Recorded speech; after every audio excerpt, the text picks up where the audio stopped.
அழகப்பா பல்கலை சமுதாய வானொலி நேயர்கள் அனைவருக்கும் மகிழ்வான வணக்கங்கள். புத்தகம் என்பது அச்சிடப்பட்ட இசை என்றார் காஃப்கா. புரட்சி பாதையில் கை துப்பாக்கிகளை விட பெரிய ஆயுதங்கள் புத்தகங்களே என்றார் லெனின். ஆசானாய் கோளின்றி கோபமின்றி போதிக்கும், தேடுதல் தந்திடும் தேடவிடாது, தவறெல்லாம் திருத்திடும் வன்சொல் இல்லாது. என் உலகாயிருக்கும் மனிதரே இன்றி போனாலும் புத்தகம் போதும், உற்ற நண்பன் போலாகும். எழுத்துகளும் உயிர் பெற்று வாழ்வது வாசிப்பவரும் நேசிப்பவரும் உள்ளவரையே. எனவே வாசிப்பை நேசிக்க வாரம் ஒரு புத்தகத்தை அறிமுகப்படுத்துகிறோம் நேயர்களே. இந்த நிகழ்ச்சியில் பல்வேறு ஆளுமைகள் எனக்கு பிடித்த புத்தகம் என்ற தலைப்பில் அவரவர்களுக்கு பிடித்த புத்தகத்தை பகிர இணைகிறார்கள். அந்த வரிசையில் இன்று நம்மோடு இணைகிறார் கவிஞர் திரு சுரேஷ் பரதன். திருநெல்வேலி நகரத்தில் பொருணை நதிக்கரையோரம் அமைந்த வண்ணாரப்பேட்டையில் பிறந்தவர் கவிஞர் திரு சுரேஷ் பரதன். வண்ணாரப்பேட்டை கிளை நூலகம் சார்ந்து இயங்கிய வாசகர் வட்டத்தின் சார்பில் 90களில் எரிதழல் என்னும் கையெழுத்து பத்திரிகையை அதன் இணை ஆசிரியராய் இருந்து 3 ஆண்டு காலம் நடத்தியவர். கவிதைகள் எழுதுவது தவிர கணிப்பொறி பட்டதாரியான இவர் இந்திய அரசாங்கத்தில் கணிப்பொறித்துறையில் விஞ்ஞானியாக கடந்த 21 ஆண்டுகளுக்கு மேலாக பணிபுரிந்து வருகிறார். சிறுகதைகளும் எழுதி வரும் இவரது சிறுகதைகள் இணைய இதழ்களில் வெளியாகியுள்ளன. ஊர் நடுவே ஒரு வனதேவதை என்ற கவிதை நூலையும் வெளியிட்டுள்ளார். தற்போது தில்லியில் தனது மனைவி வனிதா ரெஜியுடனும் மகள் உதயாவுடனும் வசித்து வருகிறார்.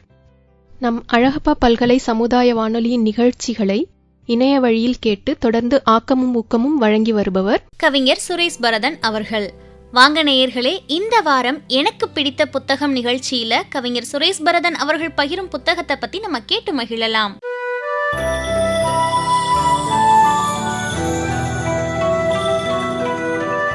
காரைக்குடி அழகப்பா பல்கலைக்கழக சமுதாய வானொலி நேயர்களுக்கு தில்லியிலிருந்து சுரேஷ் பரதனின் வணக்கங்கள். எனக்கு பிடித்த புஸ்தகம் அப்படிங்கிற தலைப்பில் நீங்களும் ஒரு புஸ்தகத்தை பற்றி பேசுங்களேன் அப்படின்னு கண்ணம்மா என்கிட்ட கேட்டப்போவே இமயம் அண்ணாமலை அவர்கள் எழுதிய செல்லாத பணம் புஸ்தகத்தை பற்றி தான் பேசணும்னு நான் முடிவு பண்ணிட்டேன். ஒரு புஸ்தகம் நமக்கு எப்போ ரொம்ப பிடிச்ச புஸ்தகமாக மாறுது அப்படிங்கிற கேள்விக்கு நம்ம பதிலாக பொதுவாக நம்ம என்ன சொல்லுவோம்? படிக்க ஆரம்பித்ததுலேருந்து புஸ்தகத்தை கீழேயே வைக்காம ஒரே மூச்சில் படித்து முடிச்சிட்டேன் அப்படின்னு சொல்லுவோம். இல்லை, அந்த படித்து முடிக்க நான் எடுத்துக்கிட்ட அந்த 2 மணி நேரமும் கதையை தவிர வேற எதுவுமே எனக்கு தோணவே இல்லை அப்படின்னு சொல்லுவோம்.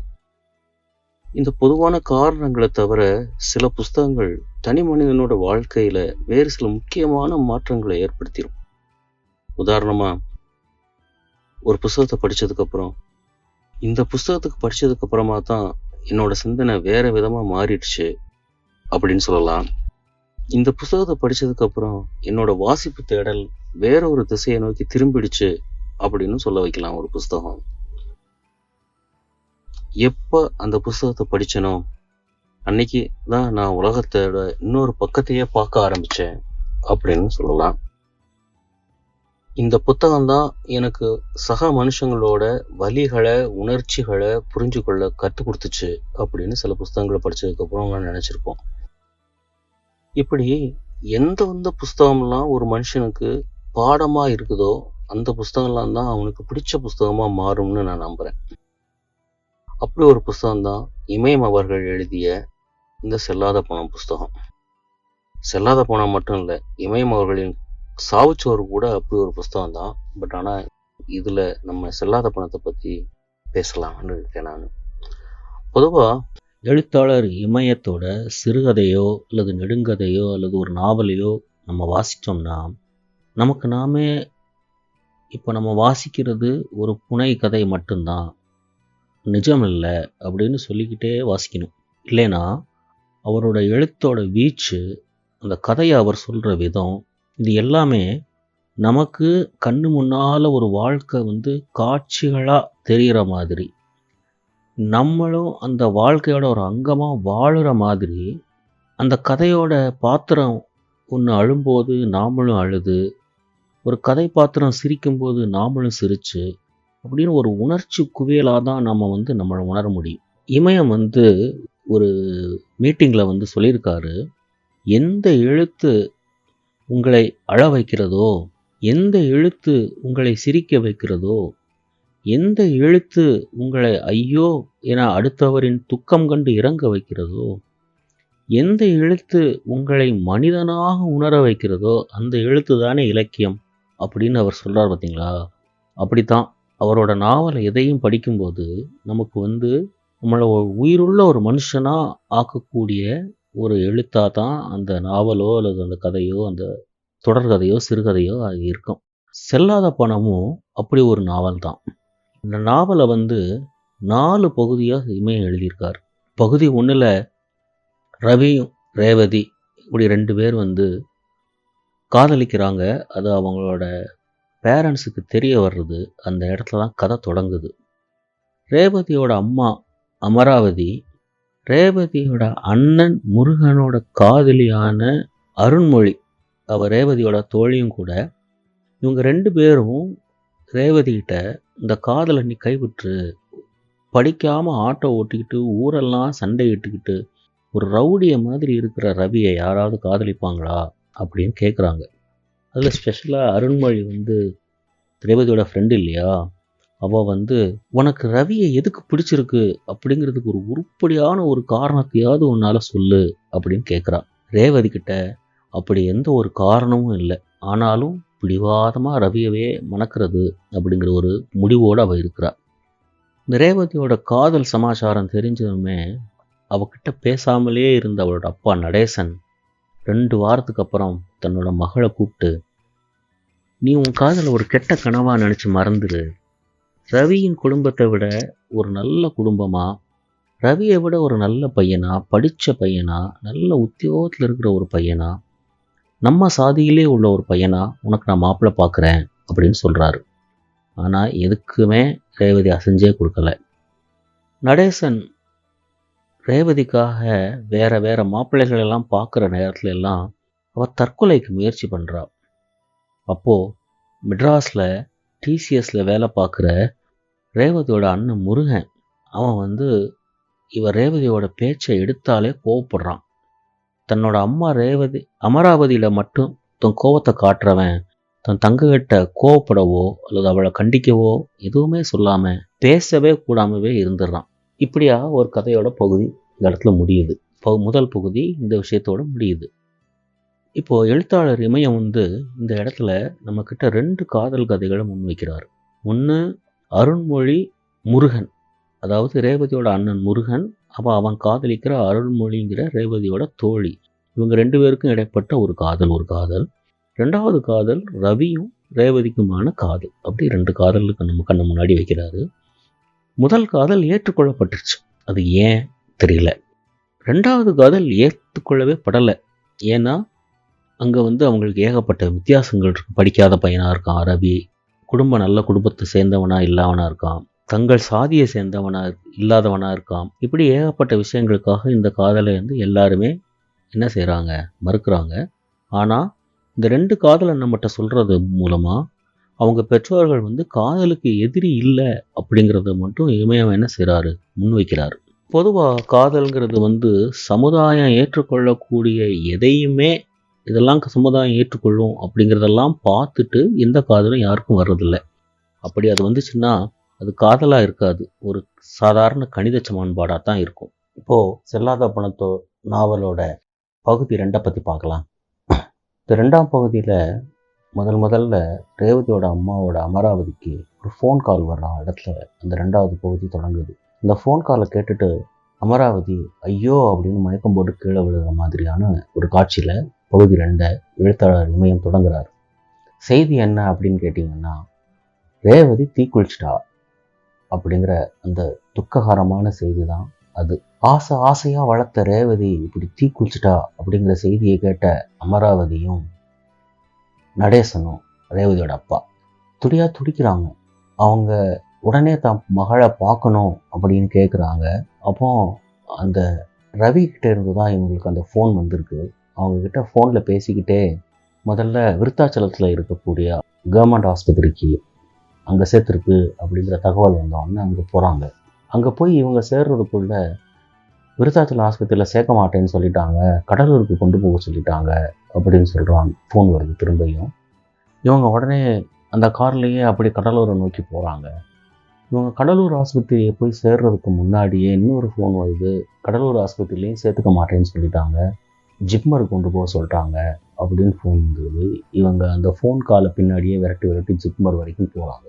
இவங்க ஜிப்மருக்கு போய் சேர்றதுக்கு முன்னாடியே ரேவதியோட தீ காயங்களுக்கு கட்டுலாம் போட்டு அவளை ஐசியூக்குள்ளே அனுப்பிச்சிட்டாங்க. எந்த ஒரு ஆஸ்பத்திரியிலையுமே ஐசியூக்குள்ளே இருக்கிற பேஷண்ட்டை யாரையுமே பார்க்க விடுறதே இல்லை. அதுலேயும் ஸ்பெஷலாக இந்த ஃபயர் வார்டு ஐசியூவில் கெடுபிடிகள் இன்னும் அதிகமாக இருக்கும். உள்ளே யாரையுமே போகவே விட மாட்டேங்கிறாங்க. அமராவதி நடேசன வரைக்கும் வெளியவே நிற்கிறாங்க. தன் மகளை பார்க்கவே முடியலையேன்னு வருத்தத்தோடு நிற்கிறாங்க. சாதாரணமாக நம்ம வீட்டில் சமைக்கிறவங்களுக்கு சின்னதாக கடுகு வெடித்து எண்ணெய் தெரிச்சிட்டா கூட நம்ம எவ்வளோ துடிச்சு போயிடுறோம். அவங்களோட கையை பார்த்து எவ்வளோ பெருசுக்கு என்ன பட்டிருக்கு, பர்னால் போடலாமா, இப்படிலாம் பார்த்து சரி பண்ணதுக்கப்புறம் தான் நம்மளோட பதட்டம் தணியுது. ஆனால் அமராவதியும் அவங்க அப்பா நடேசனுக்கும் ரேவதி எவ்வளோ தூரம் தீப்பட்டிருக்கு, உடம்பு பூரா எண்ணெயை ஊற்றி எரிச்சிட்டு போன தன்னோட பொண்ணை பார்க்க முடியலையே, எவ்வளோ காயமாக இருக்கும், முகத்தில் காயம் பட்டிருக்கக்கூடாது, பட்ட காயம் ஆறுமோ ஆறாதான்னு தெரியலையே, ஐயோ கடவுளே என் பொண்ணு பொழைச்சி வரணுமே அப்படின்னு துடிக்கிறாங்க. அவங்க துடிப்பு பதட்டம் எல்லாம் ரவி மீது கோபமாக மாறு. ஏண்டா என் பொண்ணை கொளுத்தின திருப்பூருக்கு நாயே அப்படின்னு ரவியை திட்டுறாங்க அமராவதி. நடேசனுக்கு ரவியை அப்போவே கொன்று போட்டுடணும், வெட்டி போட்டுடணும் அப்படின்னு ஆத்திரமாக வருது. அப்படிங்கிற ஒரு பகுதியாக சொல்லிக்கிட்டே வரும்போது தான் நமக்கே தெரிய வருது, ரேவதிக்கும் ரவிக்கும் கல்யாணம் ஆகி ரொம்ப நாள் ஆச்சு அப்படிங்கிற சமாச்சாரங்கள்லாம் தெரிய வருது. பகுதி ஒன்றில் அவங்க காதலை மட்டும் சொன்னவர் அவங்க கல்யாணம் எப்படி நடந்துச்சு, எங்கே நடந்துச்சு, யார் சம்மதிச்சாங்க அப்படிங்கிற சமாச்சாரத்தெல்லாம் சொல்லாமல் நேரடியாக பகுதி 2ல் ரேவதி தீக்குளிச்ச சமாச்சாரத்துலேருந்து தொடங்கி இருக்கிறது ஒரு ஆச்சரியமான ஒரு விஷயமா இருந்தது. இதுக்கப்புறம் நம்ம படிக்கிற எல்லாமே, அந்த புத்தகத்தில் வர்ற எல்லாமே ரொம்ப ஒரு பயத்தை தரக்கூடியதா, ஒரு தீக்காயங்கள் பட்டவங்களை பற்றி நம்ம கேள்விப்பட்டிருப்போம் இல்லையா, ஆனால் அது கண்ணு முன்னாடி பார்த்தா என்னென்ன பிரச்சனைகள்லாம் நடந்திருக்கும் அப்படிங்கிறத விவரிக்கிற சம்பவங்களாக தான் அந்த நாவல் மேற்கொண்டு பயணப்படுது. எப்படி அப்படின்னு கேட்டிங்கன்னா, அமராவதியும் நடேசனும் இன்னும் ஐசியூக்குள்ளே இருக்கத்தான் பொண்ணை பார்க்க போகவே முடியல, வெளியே தான் தங்கியிருக்காங்க. ரவி ஒரு பாஸ் கிடச்சிருக்கு, அவனுக்கு மட்டும்தான் பாஸ் கிடச்சிருக்கு, அதனால் அவன் அங்கே நிற்கிறான். அப்போது இப்போது அது லேடிஸ் ஃபயர் வார்டு, அதனால் யாராவது ஒரு லேடிஸ் தான் தங்கணும்னு சொல்லும்போது ரவிக்கிட்ட இருக்க பாஸை இவங்க அமராவதிக்கு மாற்றி கொடுக்குறாங்க. அட்டெண்டர் பாஸை மாற்றி கொடுக்குறாங்க. கொடுத்த உடனே இப்போ மற்றவங்களெல்லாம் வெளியே போக சொல்லிட்டாங்க. ராத்திரி ஆயிடுச்சு, நீங்கள்லாம் நிற்கக்கூடாது, ஐசியூ வாசல்லையும் நிற்கக்கூடாது, எல்லோரும் வெளியே போயிடணும் அப்படின்னு சொல்லிடுறாங்க. இப்போ அமராவதி மட்டும்தான் அந்த ஐசியூக்கு முன்னாடி இருக்கிற அந்த வெயிட்டிங் ஹாலில் இருக்காங்க. எப்படியாவது ஒரு ராத்திரிக்குள்ளே எப்படியாவது தன் மகளை பார்த்துடணும்னு ஒவ்வொரு முயற்சியாக அமராவதி எடுக்கிறாங்க. ஆனால் எந்த முயற்சியுமே என்ன செய்யலாங்க, பலனாக இல்லை. அவங்களால பார்க்கவே முடியல அமராவதியால். அப்போ எல்லோரும் கொஞ்சம் நேரம் அழுது ஓஞ்சி ஒரு ஓரமாக போய் உட்காடுறாங்க. அப்படி உட்காரும்போது அவங்க பக்கத்தில் ஒரு மலர்னு இன்னொரு அம்மா ஒருத்தவங்க உட்காந்துருக்காங்க. அவங்களும் இதே மாதிரி தீக்காயத்தில் தன் பொண்ணை தீக்காயத்துக்காக கொடுத்து அவங்களும் அவங்க பொண்ணை பார்க்க முடியாமல் உட்காந்துருக்காங்க. அப்படிங்கிற மாதிரியான ஒரு சுச்சுவேஷனில் தான் ஒரு கதையை நமக்கு சொல்கிறார். அமராவதிகிட்ட மலர் கேட்கக்கூடிய கேள்விகளுக்கெல்லாம் பதிலாக தான் ரேவதிக்கும் ரவிக்கும் கல்யாணமான கதை நமக்கு சொல்கிறாரு இமயம்.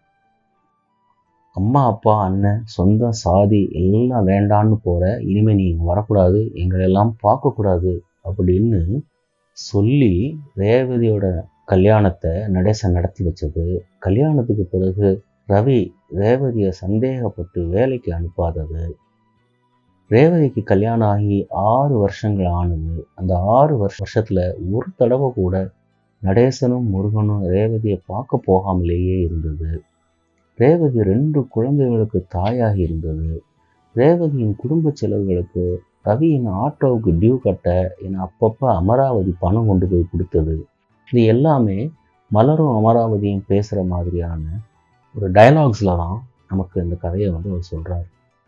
அதே மாதிரி அடுத்த நாள் பகல்லையும் வெயிட் பண்ணுறாங்க இல்லையா, வெயிட் பண்ணிகிட்டே இருக்காங்க, இன்னும் ரேவதியை பார்க்க விடவே இல்லை. அது மாதிரி அடுத்த நாள் பகலில் இன்னொரு அட்டெண்டர் தங்கம்மாள் அப்படின்னு ஒருத்தங்கிட்ட பேசும்போது அமராவதி சொல்கிறாங்க, ரவி குடிச்சிட்டு வர்ற நாளைக்கெல்லாம் ரேவதியை நாய் அடி பேய் அடி அடிக்கிறான். அப்புறம் அந்த அடி தாங்காமல் ரேவதியை நடு ரோட்டில் மயக்கம் போட்டு விழுந்து கிடந்தான். அப்புறம் சில நாளுக்கு அப்புறம் ரவிக்கு பயந்து அக்கம் பக்கத்து வீட்டிலலாம் போய் ரேவதி ஒழிஞ்சிருந்தா அப்படிங்கிற விஷயத்தெல்லாம் சொல்லும்போது நமக்கு எப்படி புதுசாக இருக்கோ அதே மாதிரி தான் ரேவதியோட அப்பாவான நடேசனுக்கும் ரேவதியோட அண்ணனான முருகேசனுக்கும் புது செய்தியாக இருக்குது. ஆக தன்னோட பெண் என்ன சூழ்நிலையில் கல்யாணமாகி குடும்பம் நடத்துகிறா அப்படிங்கிறத கல்யாணம் பண்ணி வச்ச வேறு சாதியில் தனக்கு பிடிக்காத மாப்பிள்ளையை கல்யாணம் பண்ணி வச்சதுனாலேயே ஒரு அப்பாவும் அண்ணனும் ஒதுக்கி தள்ளிட்டாங்க ரேவதியை அப்படிங்கிறத அந்த இடத்துல அவர் பதிவு பண்ணுறார். இப்போது மக தீ காயத்தில் ஆஸ்பத்திரியில் உயிருக்கு போராடிக்கிட்டு இருக்கா. ரொம்ப கஷ்டப்பாடுபட்டு ஒரு டாக்டரை போய் பார்க்குறாங்க. அந்த ஐசியூவில் இருக்கக்கூடிய ஒரு டாக்டரை போய் பார்க்குறாங்க. பார்த்துட்டு கண்ணீர் வடித்து அழுதுகிட்டே பேசுகிறாங்க. நடேசன் சொல்கிறாரு, எவ்வளவு செலவானாலும் பரவாயில்ல, என் மகளை காப்பாற்றி கொடுங்க, லட்சமாக பையில் வச்சுருக்கேன் காசு, நீங்கள் எத்தனை லட்சம் வேணாலும் எடுத்துக்கோங்க, என் மகள் எனக்கு உயிரோடு வேணும் அப்படின்னு அவர் கண்ணீர் விட்டு அழுது கேட்குறாரு. அப்போ டாக்டர் சொல்கிறாரு, அந்த இடத்துல பணம் செல்லாத இடங்கள்னு சில சமயங்கள் இருக்குது மிஸ்டர் நடேசன். இந்த நேரம் உங்கள் கையில் கோடி ரூபாய் இருந்தாலும் அது செல்லாத பணம் தான் அப்படின்னு டாக்டர் சொல்ல நமக்கு அந்த இடத்துல கண்ணீரும் கம்பலையுமாக நிற்கிற நடேசன் கண்ணு முன்னாடி தெரிகிறாரு நமக்கு. இதுக்கு ஊடல் என்ன ஆகுது அப்படின்னு கேட்டிங்கன்னா, நடேசன், முருகனை, அருண்மொழியை இவங்களெல்லாம் அந்த ஆஸ்பத்திரியில் இருக்கவங்கெல்லாம் பார்க்குறாங்கல்ல, அவங்க எல்லாருமே என்ன சொல்கிறாங்க, ரவி மேலே போலீஸ் கேஸ் கொடுங்க, ரவியை வரதட்சணை குடும்ப கேஸில் போட்டு உள்ளு தள்ளுங்க, அந்த பையன்தான் கொளுத்திட்டான் இந்த பிள்ளைய, அதனால் நீங்கள் அப்படி கேஸை போட்டு உள்ளு செய்யுங்க அப்படின்னு உங்களுக்கு பார்க்குறவங்கலாம் சொல்கிறாங்க. விட்டுறாதீங்க அந்த பையனை அப்படின்னு சொல்கிறாங்க. இவங்களுக்கும் அதைத்தான் செய்யணும்னு தோணுது. ரேவதி ஏற்கனவே தீக்காயத்தோடு ஆஸ்பத்திரிக்கு வந்ததுனால அது ஒரு கவர்மெண்ட் கேஸாக வேறு மாறிடுச்சு. இவங்க இப்போ கேஸ் கொடுக்கணும்னு வேற சொல்கிறாங்க. பட் அது ஆல்ரெடி கேஸாக இருக்குது. அதனால் அந்த கேஸை விசாரிக்கிறதுக்கு ஒரு ஹெட் கான்ஸ்டபிள் கணேசன் ஒருத்தர் வராரு. அவருக்கு துணையாக ஒரு அசிஸ்டண்ட் போலீஸ் ஒருத்தர் வராரு. அவர் பேர் ஆனந்தகுமார். 2 பேரும் சொல்கிறாங்க, பொண்ணு பிழைச்சிரும் அப்படின்னா கேஸ் போடாதீங்க, செத்துருச்சுன்னா கேஸ் போடாமல் விடாதீங்க. கேஸ் நிற்கணும்னா, ரவியை தூக்கி உள்ளே வைக்கணும்னா நீங்கள் கொடுக்குற வாக்குமூலம் எதுவுமே செல்லாது. அந்த பொண்ணு என்ன வாக்குமூலம் கொடுக்குதோ அதை வச்சு தான் இந்த பையனை தூக்கி உள்ளே வைக்க முடியும் அப்படின்னு சொல்கிறாங்க. இப்போ அவங்க எல்லாரும் என்ன நம்புகிறாங்க, ரேவதியை நம்புகிறாங்க. இப்போது ரேவதி நாங்கள் சொன்ன மாதிரியே தான் சொல்லுவாள். அவன் கூட அவ்வளவு கஷ்டப்பட்டிருக்கா, என்னை 3 பேரும் சேர்ந்து ஒன்று போல் சொல்கிறாங்க. இந்த இடத்துல செல்லாத பணம் நாவலோட பகுதி 2 முடிவடைகிறது. இப்போ 3வது பகுதியை பற்றி பார்க்கலாம். செல்லாத பணம் நாவலோட 3வது பகுதி ரேவதி வாக்குமூலம் கொடுத்துட்டா அப்படிங்கிற ஒரு இடத்துல தொடங்குது. ஆனால் அவளோட வாக்குமூலம் அவங்க அப்பா, அவங்க அம்மா, அவங்க அண்ணன் காதலி இவங்கெல்லாம் எதிர்பார்த்த மாதிரி இல்லை. தானாக தற்செயலாக நடந்த ஒரு விபத்து அப்படின்னு அவள் வாக்குமூலம் கொடுத்துட்டா. அப்போ இவங்க எல்லாரும் ரேவதி நம்மளை திரும்பவும் ஏமாத்திட்டா அப்படின்னு வருத்தப்படுறாங்க. சாகிற நிலைமையில கூட அவள் ரவி பக்கத்தில் நிற்கிறத பார்த்து இவங்களால் பொறுத்துக்கவே முடியல. அப்போ அவள் செத்தாதான் நம்மளை நிம்மதியாக இருக்க விடுவா போல அப்படின்னு புலம்புறாங்க. அதனால் இவங்களுக்கு ரவி மேலே ரொம்ப கோபம் வருது. அவன் ஒவ்வொரு தடவையும் இவங்ககிட்ட பேச வர்றப்பெல்லாம் விரட்டி அடிக்கிறாங்க. ஒரு கட்டத்தில் முருகனோட காதலி அருண்மொழி மட்டும் அவன்கிட்ட பேசுகிறான். அப்போ அவன் சொல்கிற மாதிரியான ஒரு பகுதியை எழுதியிருக்கிறார் இமயம். என்ன சொல்கிறான் ரவி, நீங்கள் எல்லாரும் சேர்ந்து தான் ரேவதியை ஒதுக்கிட்டீங்க, அதனால தான் அவள் தீக்குளிச்சா. நீங்கள்லாம் அவளை ஒரு ஆட்டோக்காரன் பொண்டாட்டியாக தான் பார்த்தீங்க, அதனால தான் அவள் தீக்குளிச்சா. நீங்கள் படித்தவங்க ஆனால் படிக்காதவங்கள மாதிரி நடந்துக்கிட்டீங்க, அதனால தான் அவள் தீக்குளிச்சா. நீங்கள் அவளுக்கு கொஞ்சம் கொஞ்சமாக பணம் கொடுத்தீங்க, மொத்தமாக கொடுத்து அவளோட வாழ்க்கையவே நீங்கள் உயர்த்தி இருக்க முடியும், ஆனால் நீங்கள் அதை செய்யலை. என்னைய உங்களில் ஒருத்தனை நீங்கள் கடைசி வரைக்கும் ஏற்றுக்கவே இல்லை, அதனால தான் அவள் தீக்குளிச்சா. இனி அவளுக்கு உங்ககிட்டேருந்து விடுதலை கிடச்சிருச்சு, உங்கள் புறக்கணிப்பிலேருந்து அவளுக்கு விடுதலை கிடச்சிருச்சு, உங்கள் கர்வங்கள்லேருந்து அவளுக்கு விடுதலை கிடச்சிருச்சு, உங்ககிட்ட இனிமேல் கையேந்தி நிற்க வேண்டிய அவசியத்திலேருந்து அவளுக்கு விடுதலை கிடச்சிருச்சு அப்படிலாம் ரவி சொல்கிறான். அருண்மொழிக்கு அப்போ தான் தன்னோட காதலை அமராவதியும் நடேசனும் எதனால் ஏற்றுக்கொண்டாங்க அப்படிங்கிறது புரிகிற மாதிரி இருந்துச்சு. இப்படியா இந்த செல்லாத பணம் நாவலோட பகுதி 3 முடியுது. 4வது பகுதி எப்படி தொடங்குது அப்படின்னு கேட்டிங்கன்னா, நடேசனும் வீட்டில் இருக்கார். அதாவது ஜிப்மர் ஆஸ்பத்திரி பாண்டிச்சேரியிலேருந்து அவரோட வீடு விருத்தாசலத்தில் இருக்கிறதுனால ராத்திரி தங்குறதுக்கு அவர் அங்கே வர்றாரு. அப்படி 4வது நாள் அவர் வீட்டுக்கு வந்திருக்க போது அவருக்கு ஒரு ஃபோன் வருது முருகன்கிட்ட இருந்து. ரேவதி செத்து போயிட்டா அப்படிங்கிற செய்தியோட. என்னமோ தான் எதிர்பார்த்துக்கிட்டு இருந்தமா ஒரு செய்தி அவருக்கு கிடைச்ச மாதிரி, முடிஞ்சிருச்சா தம்பி அப்படின்னு கேட்குறாரு. அந்த செய்தியை கேட்டப்போ அவருக்கு அழுகையே வரல. ஏன்னா தன்னோட ஒட்டுமொத்த அழுகையை எல்லாம் அவர் கடந்த 3 நாள்லேயே அழுது முடிச்சிட்டாரு. முருகன் ஃபோனில் சொல்கிறான், போலீஸை கூட்டிகிட்டு வந்தால் தான் பாடியை வாங்க முடியும் அப்படின்னு சொல்கிறான். அதனால் இப்போது அவர் என்ன செய்கிறாரு அப்படின்னு கேட்டிங்கன்னா, நடேசன் போலீஸ் ஸ்டேஷனுக்கு, விருத்தாச்சலம் போலீஸ் ஸ்டேஷனுக்கு போகிறாரு.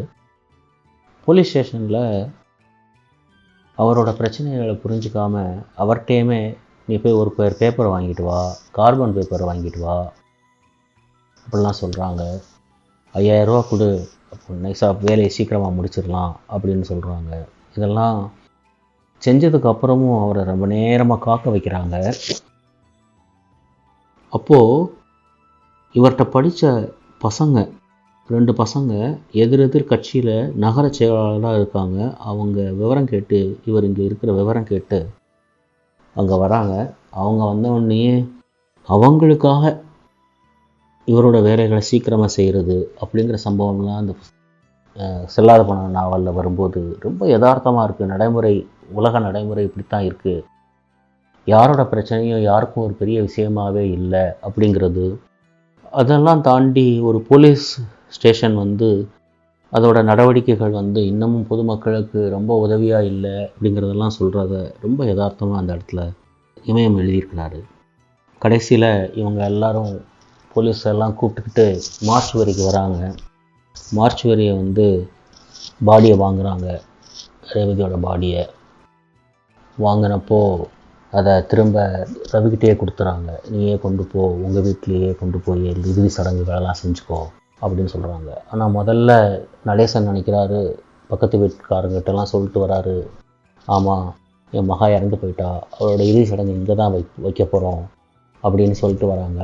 ஆனால் மகா இறந்தப்புறம் ரவி அழுறதை பார்த்து, அமராவதி அழுறதை பார்த்து அவரோட வாழ்க்கை முடிஞ்சு போச்சு, முடிகிற அந்த கடைசி தருணமும் அது அவங்க கூடயே இருக்கட்டும் அப்படிங்கிற மாதிரியாக பாடியை அவங்கக்கிட்டே கொடுத்து அனுப்பிச்சிட்றாங்க.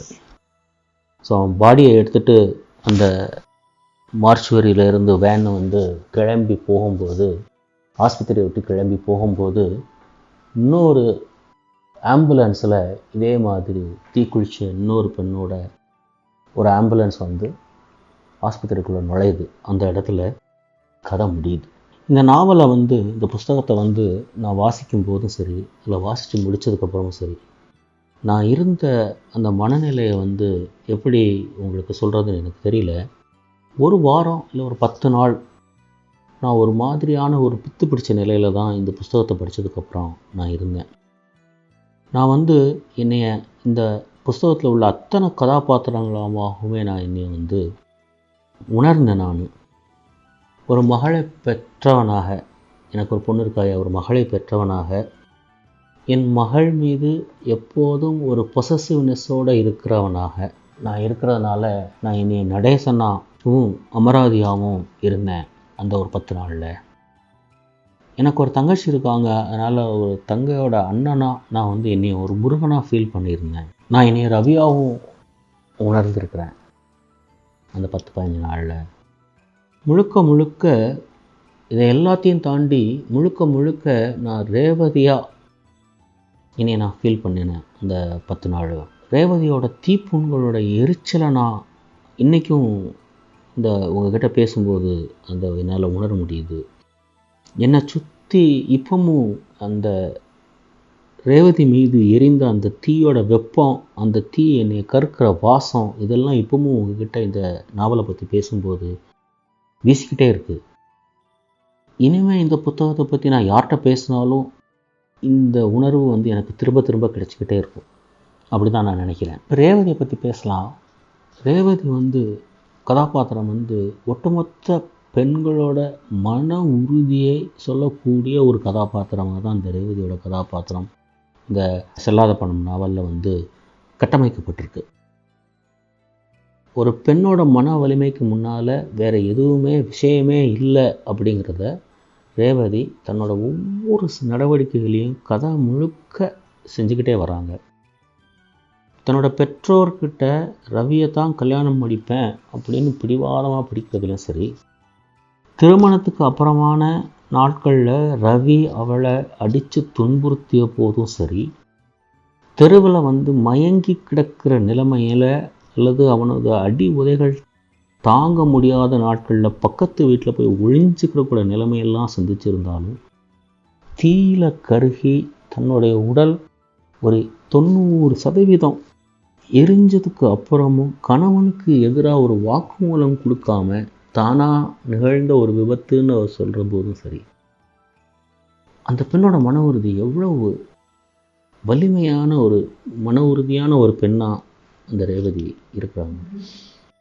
ஒட்டுமொத்த பெண்களோட ஒரு ரெப்ரசன்டேஷனாக தான் அந்த ரேவதியை வந்து பார்க்க முடியுது.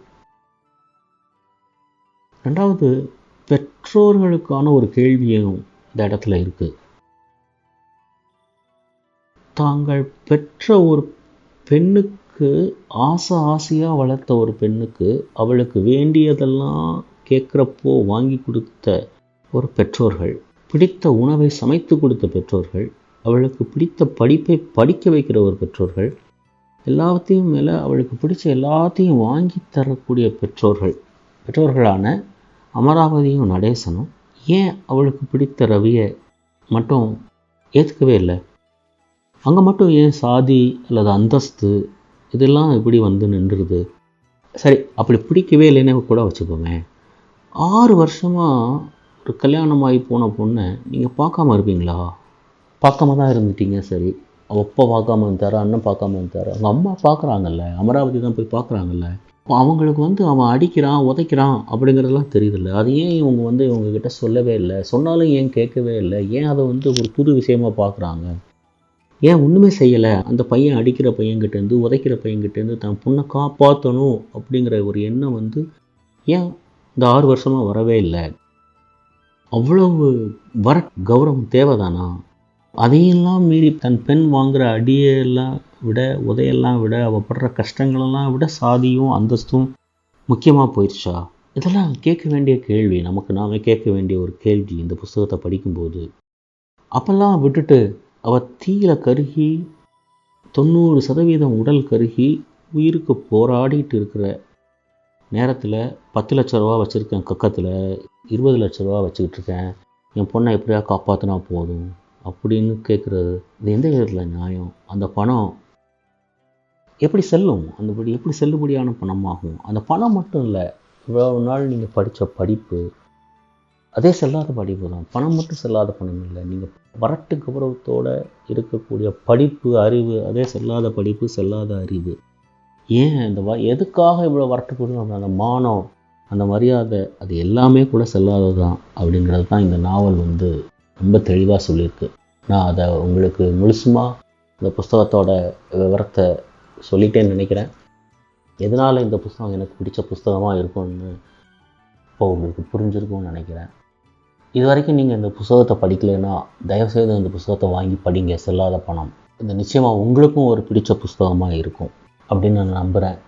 இந்த நேரத்தில் இப்படி ஒரு நல்ல ஒரு புஸ்தகத்தை நமக்கு வாசிக்க கொடுத்த திரு இமயம் அண்ணாமலை அவர்களுக்கும் என்னோட நன்றியை நான் தெரிவிச்சுக்க ரொம்ப கடமைப்பட்டிருக்கேன். எல்லாருக்கும் நன்றி, வணக்கம்.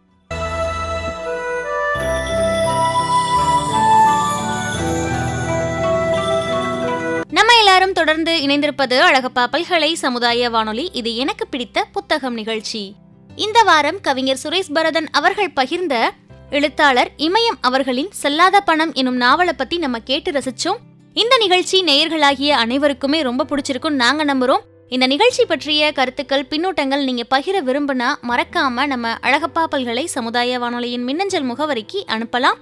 kamradio@alagappa.university.ac.in. இந்த நிகழ்ச்சியை நீங்க அழகப்பா பல்கலை சமுதாய வானொலி மற்றும் நம்ம அழகப்பா பல்கலைக்கழகத்தின் இன்டர்நெட் ரேடியோ, ஸ்பாட்டிஃபை, கூகுள் பாட்காஸ்ட்லயுமே கேட்டு ரசிக்கலாம். தொடர்ந்து வாரம் ஒரு முறை ஒரு புத்தகத்தை அறிமுகப்படுத்துறோம் நேயர்களே. நீங்களும் இந்த நிகழ்ச்சியில பங்கேற்க விரும்புனீங்கன்னா மறக்காம மின்னஞ்சல் முகவரிக்கு தொடர்பு கொள்ளுங்க. தொடர்ந்து வாசிப்பை நேசிப்போம். நன்றி நேயர்களே.